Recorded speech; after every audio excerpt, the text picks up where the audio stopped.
Dhe të zëmderi në këtë moment, vetëvendosja ka siguru 4 mandate, i ka marrë nga opozita, nga rezultati 52 me 28 në favor të ish opozitës, tani jemi 52 deputet janë të vetëvendosjes, 28 të opozitës, praktikisht ka ndodhë ndryrim radikal i situatës me këto 4 mandate.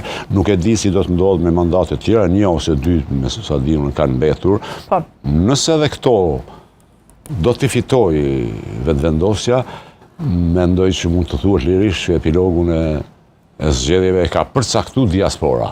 Pavarësisht që kësaj radhe nuk kanë qenë këtu, në 28 dhjetor qëndronin këtu 300 dhe 400.000 ndërgjimtarë, kësaj radhe jo, por prapë ndikimi tyre duke që do t'jetë vendimtar. Dhe nëse eventualisht vetëvendosja arrin në 53 mandate, jo 4, mjafton 53, u mendoj se ata vetë me pakicat jo serbe do të mund të formojnë qeverin pa koalicion me njërën nga partitë politike.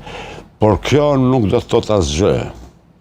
Nuk do të thot asgjë në situatën në të cilën jemi. Sepse nëse s'do të ketë zgjedhje të presidentit ose presidentes, ne sërish shkojmë në zgjedhje dhe nëse para zgjedhjeve kam qenë